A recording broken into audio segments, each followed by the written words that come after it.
Bienvenue dans un nouvel épisode de Just Rolled In. Le client déclare que le camion s'arrête de manière aléatoire et ne veut parfois pas démarrer. Conservez les codes chez AutoZone.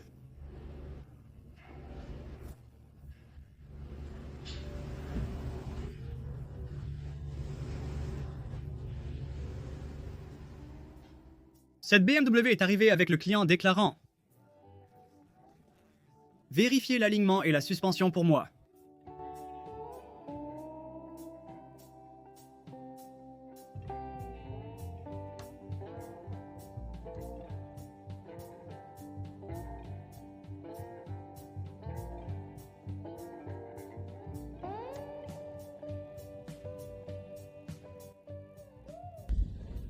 Voici donc ce superbe Challenger.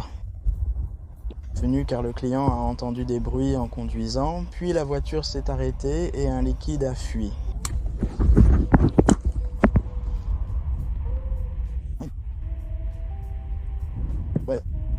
Ouais, je dirais que tu fuis. Juste un petit peu.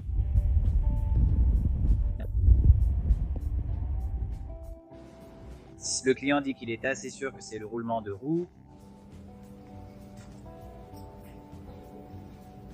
Ouais, je ne Le pense pas.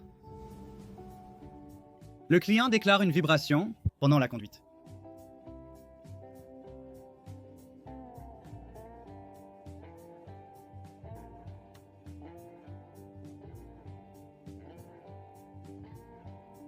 Le client est venu pour un pneu crevé. En rentrant la voiture et en la vérifiant, l'atelier a découvert qu'il y avait 3 moteurs diesel lourds dans le coffre du van. Le client était confus sur l'incapacité de l'atelier à soulever son véhicule avec un pont élévateur pour camion standard. Il a expliqué que son cric pouvait le soulever facilement et est parti avec le pneu à plat. Le client déclare « Donne-moi juste l'alignement, gros chien. Je ne m'inquiète pas pour les pneus. » Mon homme vend cela. Le client affirme transporter une cargaison potentiellement dangereuse et demande des conseils après vérification. Ce Toyota Highlander de 2020 est arrivé alors que le client déclare qu'une barre métallique est tombée d'un camion devant eux sur l'autoroute. Le dépanneur a coupé la barre pour ouvrir le capot. Le client était trop choqué pour conduire après l'incident. La barre a frappé le centre du véhicule, quelques centimètres plus haut et plus loin. Cela aurait été fatal pour le conducteur. Le client est venu pour un bruit à l'avant du véhicule. Il a demandé de vérifier les anomalies. Le client avait auparavant perdu une roue et le bras de commande avait été endommagé puis remplacé. C'est ainsi que l'atelier l'a trouvé. Le bouchon de vidange était également plein de silicone.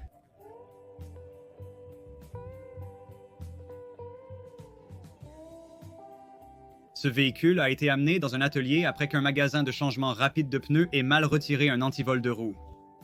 A finalement amené la voiture pour faire enlever les 3 autres. Ce véhicule a roulé à l'huile de cuisson pendant plus de 21 000 miles. Le moteur est tombé en panne sur l'autoroute après qu'un résidu ait bouché le filtre à huile. Il a fonctionné dans son état actuel pendant au moins 350 miles. Le moteur tourne mais cogne fortement.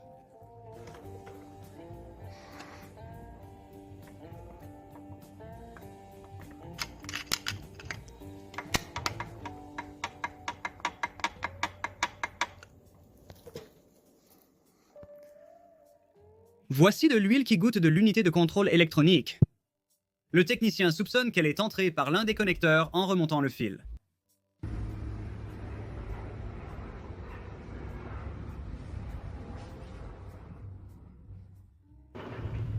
Il ne reste aucun piston dans cet étrier, il a juste disparu. Le client indique que les plaquettes de frein étaient faibles récemment et doivent être réparées. Ce véhicule est arrivé avec des capteurs PM et NOx montés sur le support d'étape d'un Kenworth T800 de 2020. Le client déclare que le liquide lave-glace est gelé.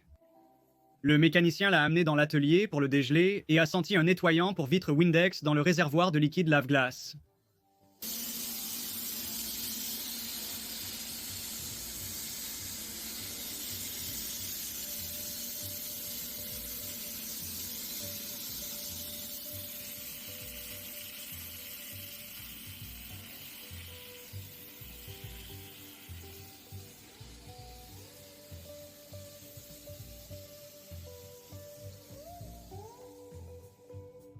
Un F-150 de 2012, avec 212 000 miles, est arrivé avec le client, déclarant qu'ils entendent un léger bruit en conduisant. Le technicien a trouvé un étrier bloqué et a déduit que le client avait roulé 3 mois après son blocage. Le client indique avoir grand besoin d'une vidange. Cela fait longtemps. Le moteur fait du bruit.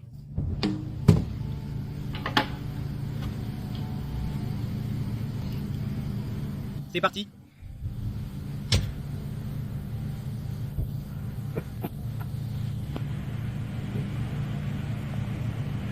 Ouais, je dirais que ça fait un moment, un très long moment. En regardant cette Sierra. Flex Fuel, tu en as déjà vu une comme ça? Il y a un petit réservoir à l'arrière fonctionnant au gaz naturel. Injecteur, ligne, je ne sais pas ce que c'est, injecte quelque chose, une sorte de chose. Remplis-le ici. Allez, à votre local. Station de remplissage de propane, vous êtes prêts à partir? La voiture est arrivée avec son conducteur ignorant que son camion avait un filtre de refroidissement défectueux qui a commencé à s'effondrer sur lui-même. La deuxième image compare avec un filtre propre. Le client déclare que la pédale de frein va jusqu'au sol.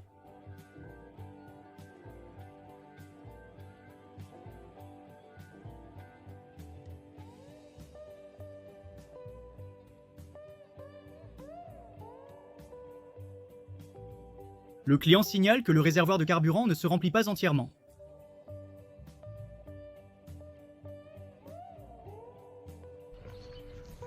Ouais. Vous mettez cela sur un camion Super Duty, ce sont censés être des jantes Super Duty. Et voici l'autre moitié de la jante Super Duty. Le client est arrivé avec un pneu à plat. L'atelier a constaté l'usure de la jante. C'était surprenant que le client ait tant négligé cela. Cette Honda CR-V est arrivée avec un excentrique de remorquage dénudé par qui que ce soit qui a fait l'alignement en dernier. L'atelier a décidé de tarauder de nouveaux filets et le seul écrou disponible était un écrou de roue du tiroir des pièces de rechange. Devinez ce que je voulais faire. Un lundi. Yep. C'est dans le fort. C'est un 37. De toute évidence, tout le monde peut le voir. Par le travail amusant que j'ai dû faire pour sortir les boulons du numéro de croix arrière. Améliorer la situation de tous. Je vais le réparer, mais nous devons partir. Tout le monde peut voir. Nous pouvons les chauffer, casser les boulons, donc les traverses de transmission vont être ici. Le client déclare avoir traversé de l'eau jusqu'aux chevilles et que sa voiture ne fonctionne plus. C'est mon point.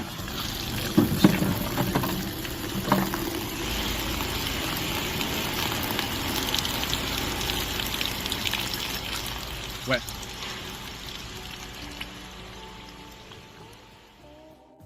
Ici, nous avons le Chevy Badonkadonk NMA.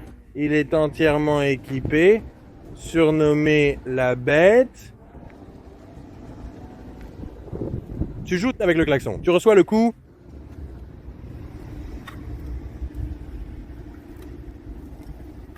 C'est un ensemble de finitions personnalisées spéciales. Vous pouvez soumettre vos propres clips vidéo sur notre site web justrolledinwitty.com. J'espère que vous avez aimé cette vidéo. N'hésitez pas à laisser un j'aime ou à vous abonner si ce n'est pas déjà fait. Merci d'avoir regardé.